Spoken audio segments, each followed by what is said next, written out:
tadi ke Pak Saiful. Tadi kan kita sudah tampilkan data bagaimana partai politik. Nah, bagaimana untuk 5 besar parpol tadi dari data kurang lebih 26% yang masuk ya kalau dari SMRC? Tadi kan ada pertanyaan di satu sisi dalam pilpres dengan di pemilu legislatif Berbeda ya? Berbeda konteksnya gitu ya, dan hasilnya juga berbeda.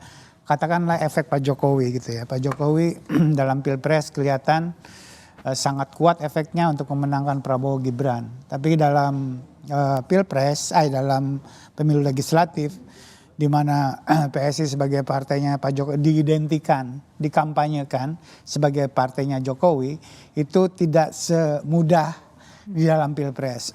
Jawabannya adalah, salah satu yang penting adalah kontestasi di legislatif itu jauh lebih keras daripada di dalam pilpres gitu ya. Dan kebetulan juga calon-calon ini seperti Anies gitu ya, itu bukan orang partai. Terus kemudian Mas Ganjar memang orang partai gitu, tapi bukan orang utama di partai. Ya. Jokowi masuk ke sana bukan sebagai orang partai, tapi dia seorang dirinya yang didorong oleh PDI Perjuangan. Ya. Itulah contoh-contoh di dalam pilpres. Contoh yang terbaik tentu saja Pak SBY, gitu, seperti diceritakan tadi. Artinya apa? Untuk merebut suara di dalam pilpres itu wilayah persaingannya itu tidak sekeras di dalam partai. Karena di dalam pemilu legislatif pesertanya begitu banyak. Ya. Dan banyak yang sudah mapan. Misalnya di PDI Perjuangan walaupun buruk dalam pilpresnya, minimal untuk legislatifnya itu tidak mudah diturunkan ya PDI Perjuangan. Akar rumputnya kuat. Iya, jadi akar rumputnya kuat, aktornya, pelakunya juga jauh lebih banyak. Kalau presiden kan cuma 3 orang ini gitu, yang utamanya ya. Jadi kalau di dalam ini tiap jengkal di dapil itu dijagain. Apalagi ada partai yang udah mapan seperti PDI Perjuangan, Golkar dan sebagainya.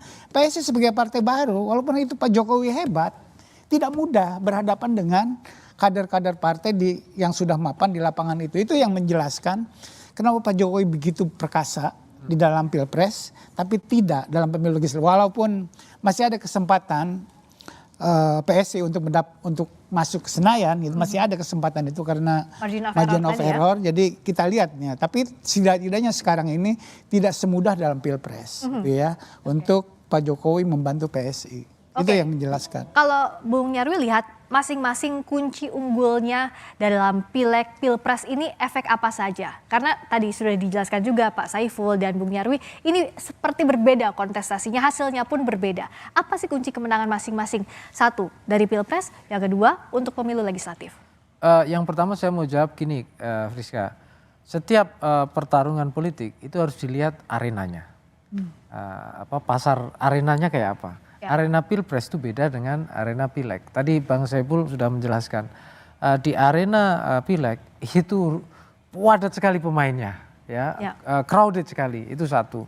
Terus yang kedua di arena pileg juga itu tentu kekuatan struktur organisasi ya, termasuk campaign, termasuk partai, itu luar biasa perannya. Jadi kalau partai baru saya kira membangun jaringan itu butuh waktu, ya kan? Ketokohan juga itu saya kira juga pengaruhnya besar sekali. Nah, hal-hal yang seperti ini itu berbeda ya dengan dalam konteks pilpres. Kalau di pilpres gitu ya, itu kan medan yang terbuka untuk hanya beberapa orang. Ya, walaupun mesin politik dan kampanyenya itu bisa berlapis-lapis, tetapi saya kira ini berbeda dengan pileg.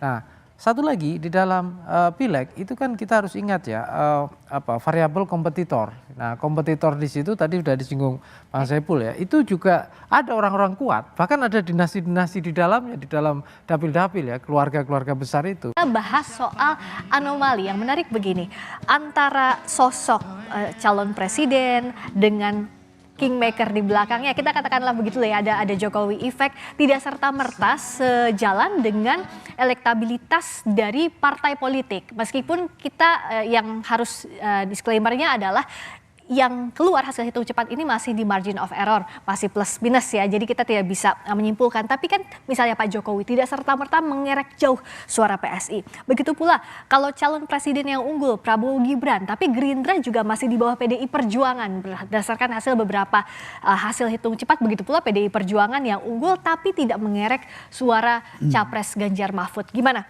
Bung Nyarwi untuk menganalisis ini? Ya begini, di Indonesia harus kita pilah ya, Friska ya. Politik kepartean itu berbeda dengan politik personal atau pesona ya. Ya. Dan kita saksikan gitu pasca reformasi itu kan ada memang tokoh-tokoh partai yang memang kemudian membesarkan partai dan partai itu lebih banyak dikenal sehingga muncul ikatan ideologi sehingga muncul partai ID gitu. Ya. Tapi kan kita saksikan 2004 sekalipun itu kan beberapa tokoh hebat di partai itu berusaha nyapres juga tidak berhasil. Bahkan Pak SBY waktu itu juga dari partai kecil bahkan belum dikenal, suaranya melejit kan gitu. Ya. Jadi ini dua jalur atau dua jalan yang berbeda. Kita juga menyaksikan hal yang sama 2014 juga kan gitu. Ya. Waktu itu kalau kita lihat Pak Jokowi juga bukan ketua umum partai kan gitu. Ya. Tokoh yang populis ya, yang lahir dari masyarakat kira-kira gitu. Nah, tapi kalau kita lihat ketua-ketua umum partai tidak ada satupun yang kuat ya menandingi basis pertumbuhan elektoral Pak Jokowi. Nah, di sini yang saya lihat itu ada dua jalur yang berbeda ya. Betul bahwa ini juga menandakan jelas-jelas ya, institusionalisasi partai politik Indonesia itu belum berkembang baik. Artinya apa? Masih terus bertumbuh lah ya. Yang kemudian partai itu belum sepenuhnya akan berhasil ya, melahirkan pemain elektoral khususnya ya untuk pilpres. Kalau untuk pileg udah banyak, untuk pileg udah banyak yang tertolong dengan partai di kuat tuh banyak yang kemudian bukan siapa-siapa kasarnya tapi lebih akan kuat jika didukung oleh partai tertentu. Tapi khusus untuk pilpres ini arenanya berbeda, lain lagi gitu loh. Nah ini kita lihat gitu dalam konteks ini ya. Keberhasilan Pak Jokowi saya kira ya kontribusi PDIP jelas, tetapi itu bukan satu-satunya kan yang sebagaimana kita lihat gitu loh.